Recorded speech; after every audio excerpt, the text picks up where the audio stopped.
जय जगन्नाथ प्लाने आज देखिए plus three first year second semester political science रो core 4 unit 1 selected 1 mark question exam रे आसीबार बहुत संभावना रही।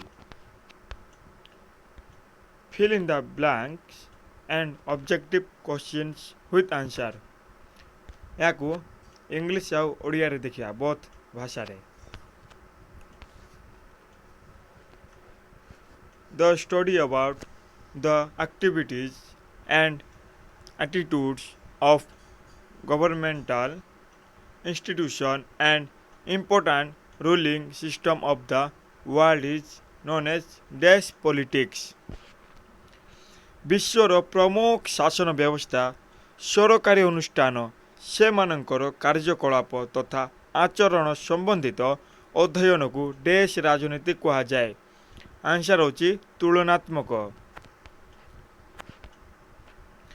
फिलोसोफर देश made different countries constitutions study about comparative politics. दार्शनिक देश विभिन्न देशर संविधान को अध्ययन करी तुलनात्मक राजनीति संबंध रे अवलोकन कराइथिले। आंसर होची अरिस्टोटल। Important question. प्रश्न नंबर 3 the philosopher Aristotle after studying dash countries governmental activities followed the comparative politics. दार्शनिक अरिस्टोटल देशटी देशर सरकार कार्यकलाप को अनुध्यान करी तुलनात्मक पद्धतिर अनुसरण करथिले। आंसर होची 150। Very very important 1 mark.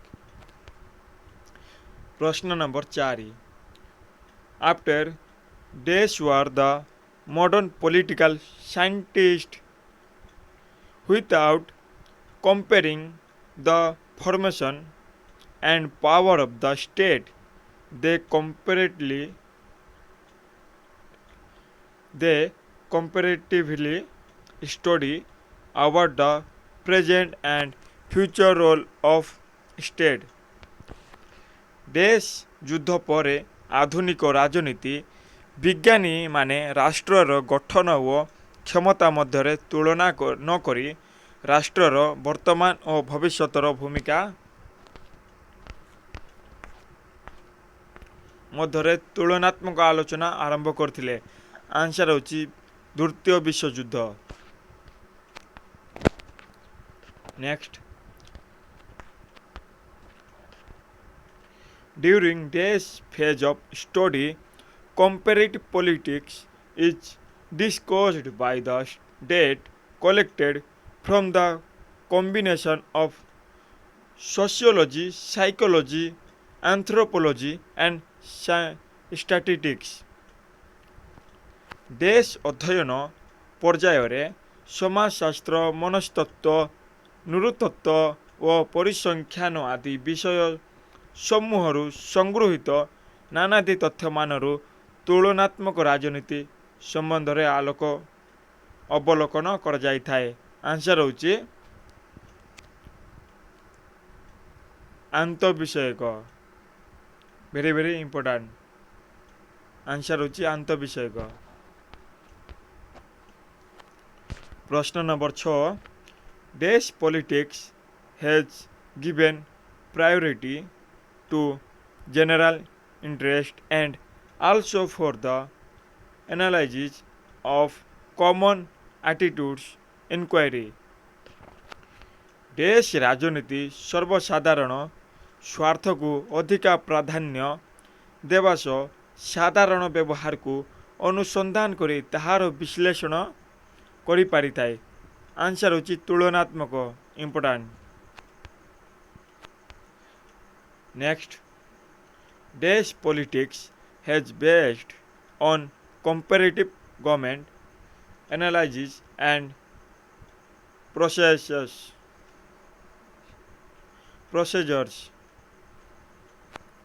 देश राजनीति तुलनात्मक सरकार विश्लेषण व प्रणाली उपरे ଅଧିଷ୍ଠିତ ହୋଇଥାଏ। आंसर होची तुलनात्मक। Important question. The exercise of power techniques power acquiring, controlling and its objectives are discussed in देश पॉलिटिक्स। देश राजनीति मध्य क्षमता प्रयोगर कौशल क्षमता हासिल नियंत्रण और उद्देश्य संबंध में आलोचना कर जाए। आंसर होची तुलनात्मक। Next, according to dash comparative politics has study about political organisations, it's relationship and engaging basis। देश अनुसार तुलनात्मक राजनीति राजनीति संगठन परस्पर मध्य संपर्क परिवर्तन आधार गुड़िक संबंध में अध्ययन करिथाए। M G. Smith. Important question. M G. Smith. 10 नंबर प्रश्न।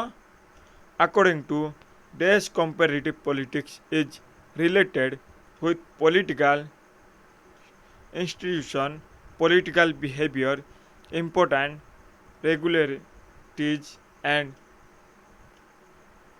dissimilarities।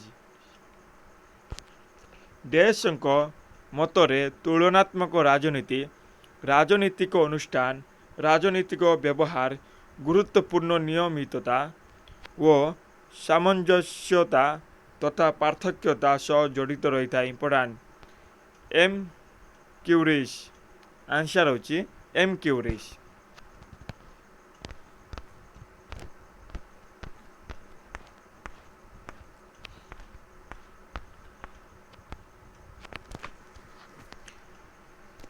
प्रश्न नंबर 11। Dash politics has believe on analytical experiment and observations. Dash राजनीति विश्लेषणात्मक परीक्षा और पर्यवेक्षण रे विश्वास करिथाए। आंसर होची तुलनात्मक। देश politics has based on sociology and ecology giving importance to interdisciplinary study. देश राजनीति समाज तत्व और जीव विज्ञानर अनुकरण रे आंत विषयक अध्ययन उपरे गुरुत्व देइथाए। आंसर होची तुलनात्मक। प्रश्न नंबर 13। बाय कंपेरेटिंग टू और मोर political system is comparative method देश थ्योरी हैज डिटरमाइन। तुलनात्मक पद्धति रे दुई बा अधिका राजनैतिक व्यवस्था तुलना कर जाए देश सिद्धांत निर्धारण करा जाई थाए। आंसर होची काल्पनिक। इंपोर्टेंट क्वेश्चन काल्पनिक। For studying comparative politics dash method has studied about state government people truth morality and human tendencies.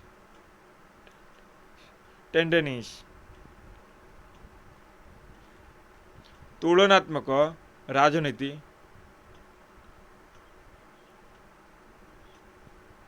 तुलनात्मक राजनीति अध्ययन क्षेत्र में देश पद्धति राष्ट्र सरकार जनता सत्य नैतिकता और मानविक आभिमुख्य संबंध में अध्ययन करिथाए।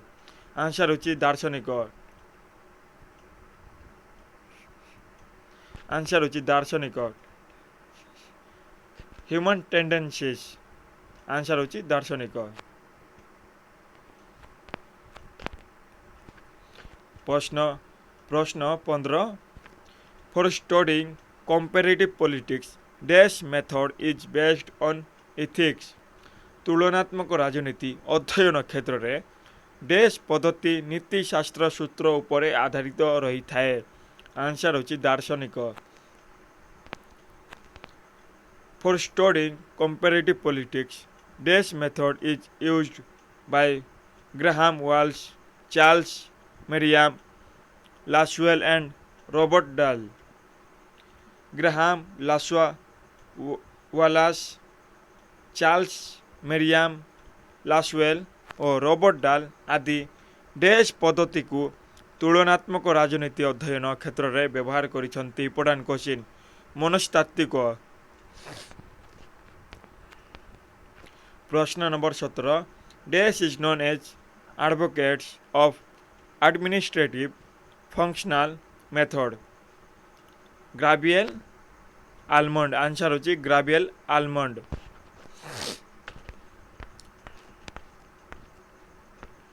डैश को सांगठनिक कार्यात्मक पद्धतिर मुख्य प्रवक्ता कुआ जाय थाए। आंसर होची ग्राबियल आलमंड।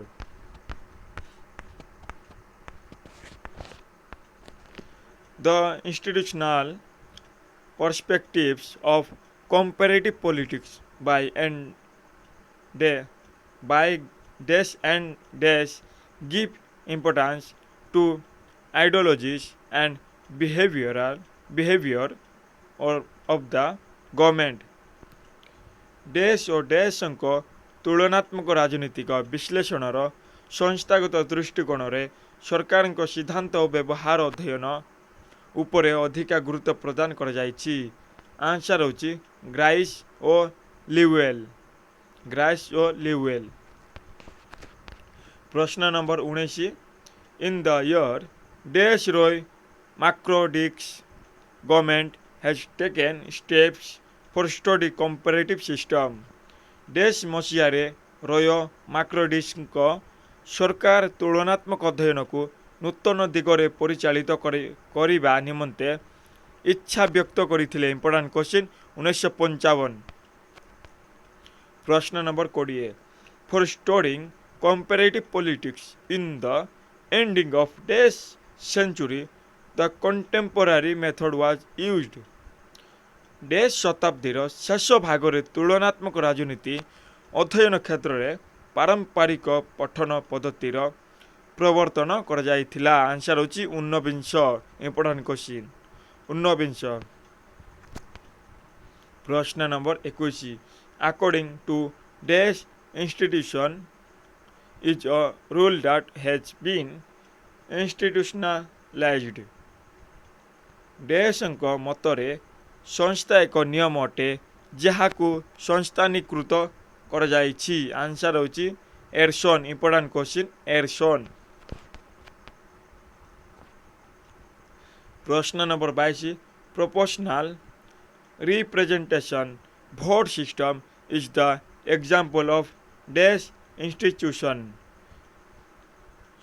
समानुपातिक प्रतिनिधित्व भोट व्यवस्था एक डैश संस्थार उदाहरण अटे। आंसर होची कठोर। इंपोर्टेंट क्वेश्चन कठोर। प्रश्न नंबर 23 modern democracy regarding institutionalism perspectives was written by dash. संस्थावादी दृष्टिभंगी निमंते डैश द्वारा आधुनिक गणतंत्र नामक पुस्तक रचना कर जाइथिला। Important question James Bryce. Answer होची जेम्स ब्राइस। प्रश्न नंबर 24 the book theory and practice of modern government in connection with institutionalism perspectives was written by dash Herman Finer. Answer होची हर्मन फाइनर। इंपोर्टेंट क्वेश्चन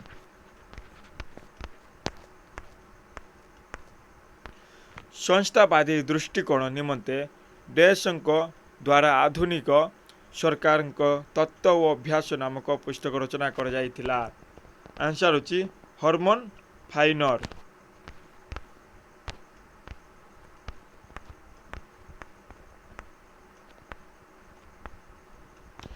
प्रश्न नंबर 25 constitutional government and democracy in connection with institutionalism perspective was written by dash. संस्थावादी दृष्टिकोण निमंते dash द्वारा सांविधानिक सरकार और गणतंत्र नामक पुस्तक रचना करा जाइथिला। आंसर होची Karl Frederick. Karl Frederick. Important question Karl Frederick. in order to study different political institutions. American Political Science Association was formed in the year dash ବିଭିନ୍ନ ରାଜନୈତିକ ସଂସ୍ଥା ଗୁଡ଼ିକର ଅଧ୍ୟୟନ ନିମନ୍ତେ ଆମେରିକାନ ରାଜନୀତି ବିଜ୍ଞାନ ସଂଗଠନ ଡେସ୍ ମସିହାରେ ସ୍ଥାପିତ ହୋଇଥିଲା। ଇମ୍ପୋର୍ଟାଣ୍ଟ କ୍ୱେଶ୍ଚିନ୍ 1903 ମସିହାରେ। ଆନ୍ସର ହେଉଛି 1903। ପ୍ରଶ୍ନ ନମ୍ବର 27। For the first time the word new institutionalism was used by dash. ନବ ସଂସ୍ଥାବାଦ ଶବ୍ଦଟି ପ୍ରଥମେ ଡେସ୍ଙ୍କ ଦ୍ୱାରା ବ୍ୟବହୃତ କରାଯାଇଥିଲା। Important question James Olsen. James Olsen ହେଉଛି answer. Important question dash studies about interrelationship among politics in individual and the society। ଦେଶ ରାଜନୀତି ବ୍ୟକ୍ତି ଓ ସମାଜର ପରସ୍ପର ସମ୍ପର୍କ ମଧ୍ୟରେ ଅଧ୍ୟୟନ କରିଥାଏ। ଆନ୍ସର ହେଉଛି ନବ ସଂସ୍ଥାବାଦ। Important question the new institutionalism gives importance to Day's method of study। ନବ ସଂସ୍ଥାବାଦ ଡେସ୍ ପଦ୍ଧତି ପଠନ ଉପରେ ଗୁରୁତ୍ୱ ଦେଇଥାଏ। ଇମ୍ପୋର୍ଟାଣ୍ଟ କ୍ୱେଶ୍ଚିନ୍ ଆନ୍ସର ହେଉଛି ବୈଜ୍ଞାନିକ। ପ୍ରଶ୍ନ ନମ୍ବର 30। Structural institutionalism is otherwise known as dash in institutionalism. ଢାଞ୍ଚାତ୍ମକ ସଂସ୍ଥାବାଦକୁ ଅନ୍ୟ ଅର୍ଥରେ ଡେସ୍ ସଂସ୍ଥାବାଦ କୁହାଯାଇଥାଏ। ଇମ୍ପୋର୍ଟାଣ୍ଟ କ୍ୱେଶ୍ଚିନ୍ ଆନ୍ସର ହେଉଛି ପୁରାତନ। ଆନ୍ସର ହେଉଛି ପୁରାତନ। ପ୍ରଶ୍ନ number 31। According to Day's institutionalism is a rule that has been institutionalized। ଡେସ୍ଙ୍କ ମତରେ ସଂସ୍ଥା ଏକ ନିୟମ ଅଟେ ଯାହାକୁ ସଂସ୍ଥାନୀକୃତ କରାଯାଇଛି। ଆନ୍ସର ହେଉଛି ଏରସନ୍। ଇମ୍ପୋର୍ଟାଣ୍ଟ କ୍ୱେଶ୍ଚିନ୍ ଏରସନ୍। 32। The word democracy is derived from the Greek word des and des। ଗଣତନ୍ତ୍ର ଗ୍ରୀକ୍ ଶବ୍ଦ ଡେସ୍ ଓ ଡେସ୍ରୁ ଆନିତ ହୋଇଛି। ଇମ୍ପୋର୍ଟାଣ୍ଟ କ୍ୱେଶ୍ଚିନ୍ ଡେମୋସ୍ ଓ କ୍ରାଟୋସ୍। ପ୍ରଶ୍ନ ନମ୍ବର 33। Dash was the first democratic country of the world. Important question ଜିକେରେ ବି ଆସିଥାଏ। ଡେସ୍ ହେଉଛି ପୃଥିବୀର ପ୍ରଥମ ଗଣତାନ୍ତ୍ରିକ ରାଷ୍ଟ୍ର। ଆନ୍ସର ହେଲା ପ୍ରାଚୀନ ଗ୍ରୀସ୍। ଆନ୍ସର ହେଲା ପ୍ରାଚୀନ ଗ୍ରୀସ୍। ପ୍ରଶ୍ନ ନମ୍ବର 34। Dash is the largest democratic country of the world. Important question dash ହେଉଛି ପୃଥିବୀର ସର୍ବବୃହତ୍ ଗଣତାନ୍ତ୍ରିକ ରାଷ୍ଟ୍ର। ଆମର ଭାରତ ହେଉଛି ପୃଥିବୀର ସର୍ବବୃହତ୍ ଗଣତାନ୍ତ୍ରିକ ରାଷ୍ଟ୍ର। Last question 35। Democratic system was developed in dash BC. Dash ଶତାବ୍ଦୀ ସମୟରେ ଗଣତାନ୍ତ୍ରିକ ବ୍ୟବସ୍ଥା ବିକଶିତ ହୋଇଥିଲା। ଆନ୍ସର ହେଉଛି ପଞ୍ଚମ। ଏହା ବି ଇମ୍ପୋର୍ଟାଣ୍ଟ କ୍ୱେଶ୍ଚିନ୍। ଏହା ଥିଲା ସିଲେକ୍ଟେଡ୍ 1 ମାର୍କ କ୍ୱେଶ୍ଚିନ୍ 35ଟି। ନେକ୍ସଟ ଭିଡ଼ିଓରେ ଯାହା ରହିଯାଇଛି ଅପଲୋଡ଼ କରିବା। Core 4 unit 1 selected 1 mark question ଏକ୍ଜାମରେ ଆସିବାର ବହୁତ ସମ୍ଭାବନା ଅଛି। ମୁଁ ଭାବୁଛି ଆପଣମାନେ ବୁଝିପାରିଥିବେ। ଏ ଭିଡ଼ିଓଟିକୁ ୱାଚ୍ କରିସାରିବା ପରେ ଆପଣଙ୍କୁ ଫ୍ରେଣ୍ଡସ୍କୁ ସେୟାର କରନ୍ତୁ ଏବଂ ଶେଷରେ ଭିଡ଼ିଓଟିକୁ ସବସ୍କ୍ରାଇବ୍ କରିଦିଅନ୍ତୁ। ଜୟ ଜଗନ୍ନାଥ।